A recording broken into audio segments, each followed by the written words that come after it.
ওনাকে যদি ওই সময় মন্ত্রিত্ব দেওয়া হতো, এমপি দেওয়া হতো, আপনার কি মনে হয় উনি জুলাই বিপ্লবে আমাদের সাথে শরিক হতেন? 5 আগস্টের আগে ওনার ভূমিকা কি ছিল আমি যদি বলি, চরমোনাই সাহেবকে নিয়ে আসলে কিছু বলার নাই। আমরা বিগত আন্দোলন সংগ্রামে কে বা কারা কার পক্ষে ছিল, কার বিপক্ষে ছিল, এগুলো কিন্তু আমরা দেখেছি। তবে চরমোনাই সাহেবের একটা বিষয় নিয়ে আমি আজকে যদি বলি, 19 জুলাই আমাদের বিএনপি থেকে একটা প্রোগ্রাম ছিল, আপনারা জানেন যে বাইতুল মুকাররমে মসজিদে আপনার নামাজের পরে মুসল্লিরা সবাই একটা প্রতিবাদ মিছিল করবে, এটা বিএনপির পক্ষ থেকে দেওয়া হয়েছিল।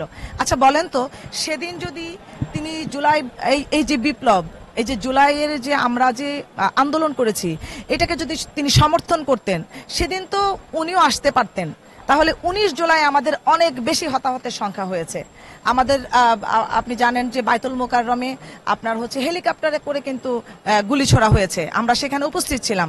তাহলে উনার ভূমিকা কি ছিল? মাখন খাওয়ার জন্য শুধু চলে আসা, তাই না? সেদিন যদি উনি দায়িত্ব নিয়ে এই বিএনপির সাথে একাত্মতা ঘোষণা করতেন, তাহলে ওখানে যত হতাহতের সংখ্যা হয়েছে, মানে শহীদ হয়েছে, সেটা তো হতো না। যারা আহত হয়েছেন সেটা হতো না। তাহলে ওনার ভূমিকা কি ছিল? আপনি সফলতা দেখবেন, দৌড়ে চলে আসবেন প্রথম সারিতে, আমিও একজন যোদ্ধা। এগুলো এখন পাবলিক খায় না। পাবলিক এখন দেখে আসলে শুরু থেকে কে ছিল, মাঝখানে কে ছিল, শেষে কে ছিল। অর্থাৎ আন্দোলনের শুরু থেকে শেষ পর্যন্ত আমরা চিত্র দেখতে চাই। আপনি মাঝখানে 4 আগস্ট আসলেন, 5 আগস্টে কেউ কেউ পতাকা নিয়ে বিশাল বিপ্লবী, 5 আগস্টের পরে দেখলাম যে তাদের আন্দোলন আরো বেশি। কিন্তু আসলে কি করেছেন তারা? 5 আগস্টের পরে কি আদৌ কিছু ছিল? ছিল না। যা ছিল 5 আগস্টের আগে ছিল। 5 আগস্টের আগে ওনার ভূমিকা কি ছিল আমি যদি বলি, 1 জুলাই থেকে যদি আমি 36 জুলাই, আমরা যেটা 5 আগস্ট ধরি, এই 36 জুলাই পর্যন্ত চরমোনাই কি করেছেন? উনিও তো স্বৈরাচার দ্বারা নির্যাতিত হয়েছিলেন নির্বাচনের মাঠে। ওনাকে যদি ওই সময় মন্ত্রিত্ব দেওয়া হতো, এমপি দেওয়া হতো, আপনার কি মনে হয় উনি জুলাই বিপ্লবে আমাদের সাথে শরিক হতেন? উনি তো অলরেডি নির্বাচন করেছেন তাদের সাথে। কেন করেছেন? বিশ্বাস করতেন যে শেখ হাসিনার সাথে নির্বাচনে গেলে তারা বিশাল কিছু অর্জন করতে পারবেন, দিলে ভালো না দিলে খারাপ। আমরা কিন্তু যাই নাই, ভালো মন্দ তো অনেক পরের বিষয়। স্বৈরাচারের সাথে আমরা একাত্মতা ঘোষণাই করিনি, উনি তো করেছেন। তার অধীনে নির্বাচন করেছেন, কিন্তু সেই নির্বাচনে তিনি সফলতা অর্জন করতে পারেননি। কিন্তু সেটারও কিন্তু আহামরি প্রতিবাদ আমরা দেখিনি যেভাবে দেখার কথা ছিল। তো আসলে জনগণ কাকে প্রত্যাখ্যান করে, সেটা 5 জানুয়ারি নির্বাচনের মাধ্যমে জনগণ সেটা বিএনপিকে দেখিয়েছে। কারণ বিএনপি তখন আমাদের তারেক রহমান বলেছিলেন সবাই যেন নির্বাচনকে বয়কট করে, এবং সেটার সম্মান জনগণ রেখেছেন। জনগণ কিন্তু সেটা 5% লোকও ভোট দিতে যায়নি। তার মানে বাংলাদেশের জনগণ বরাবরই বিএনপির সাথে ছিল, বিএনপির পক্ষে ছিল।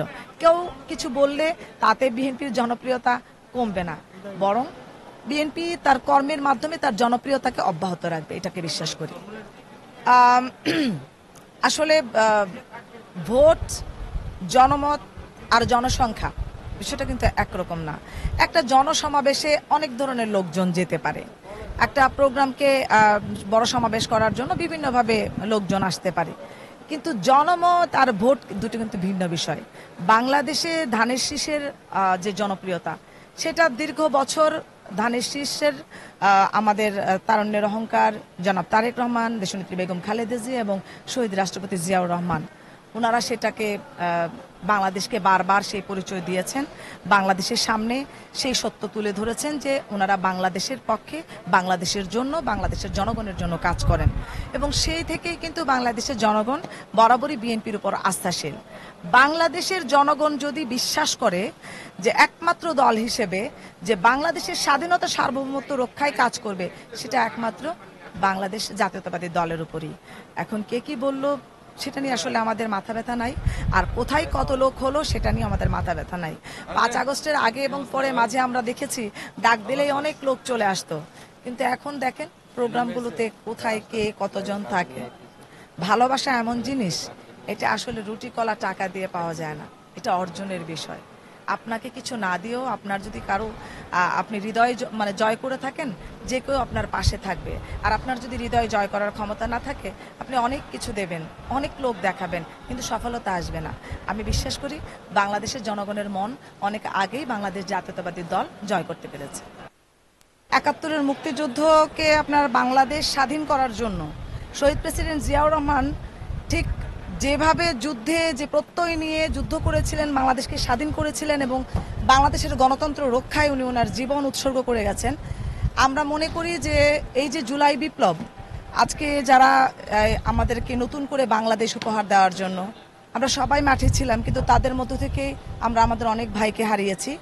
আমরা বিশ্বাস করি নতুন করে যারা স্বাধীনতা আমাদেরকে ফেরত দিয়েছে, নতুন করে যারা আমাদের গণতন্ত্রকে ফেরত দিয়েছে, তাদের যে আত্মহত্যা, এটা আমরা অবশ্যই শ্রদ্ধার সাথে স্মরণ করব এবং আজীবন যেন বাংলাদেশের জনগণ তাদেরকে শ্রদ্ধার সাথে স্মরণ করে, আমরা সেই জন্য সর্বাত্মক কাজ করে যাব। তাদেরকে আমরা ভুলতে দেব না, তাদেরকে আমরা কখনো বিলীন হতে দেব না।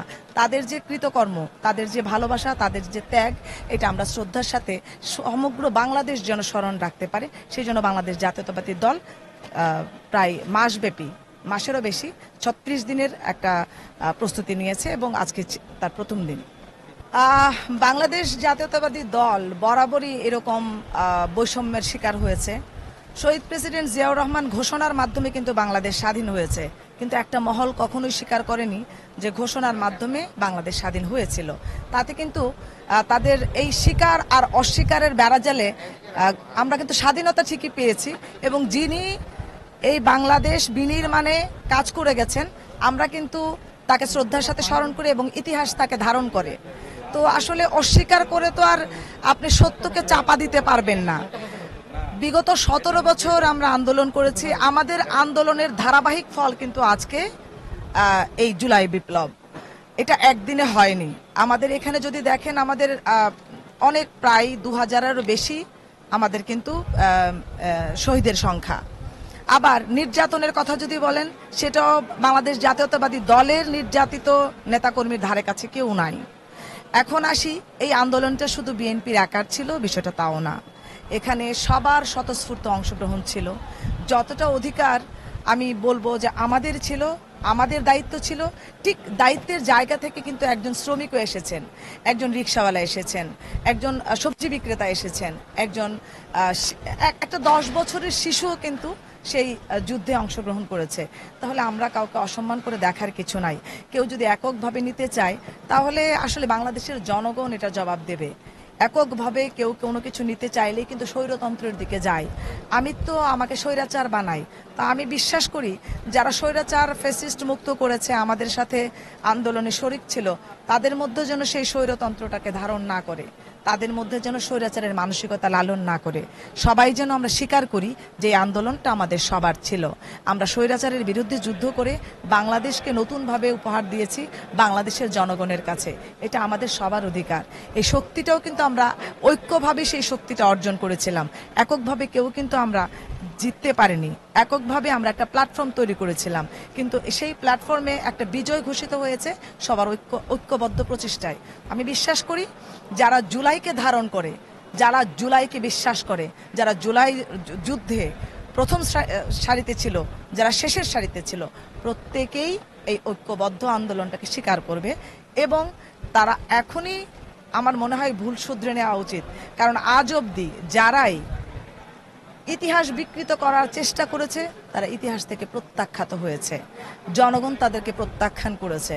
আমরা চাই যারা এই জুলাই বিপ্লবে ন্যূনতম অংশীদার ছিল, তারা যেন কেউ প্রত্যাখ্যাত না হয়, স্বৈরতন্ত্রের বোঝা তাদের মাথায় নিয়ে যেন তারা বিদায় না হয়। আমরা চাই এই জুলাই বিপ্লব যেটা হয়েছে সেটা ধারণ করুক বাংলাদেশের মানুষ, তাদেরকে শ্রদ্ধার সাথে স্মরণ করুক। আর স্মরণ করার একমাত্র উপায় হচ্ছে, আমি একা করেছি বিষয়টা এরকম না, আমাদের সম্মিলিত প্রচেষ্টায় এই বিপ্লব এসেছে। আমরা সবার যে যত শহীদরা আমাদের আত্মহতি দিয়েছেন, তাদের আত্মত্যাগের ক্ষেত্রে আমরা যেন কোনো বিভাজন না করি। যে বৈষম্য বিরোধী আন্দোলনের মাধ্যমে এত বড় বিজয় এসেছে, আমরা যেন এই সফলতায় কোনো বৈষম্য না করি। এই জায়গাটাই যেন আমরা উদার হতে পারি। কারণ একজন রাজনীতিবিদকে অনেক বড় মনের হতে হয়। যতক্ষণ সে উদার না হবে, ততক্ষণ পর্যন্ত সে নেতা হতে পারবে না। যারা নেতৃত্ব দিয়েছে, জুলাইকে সব বিপ্লব সফল করেছে, তারা সবাই নেতা এবং আমি বিশ্বাস করি তাদের মধ্যে ভুলভ্রান্তি থাকতে পারে, কিন্তু উদার মানসিকতা নিয়ে আগামী বাংলাদেশ বিনির্মাণে তাদের এগিয়ে আসতেই হবে, এর কোনো বিকল্প নাই।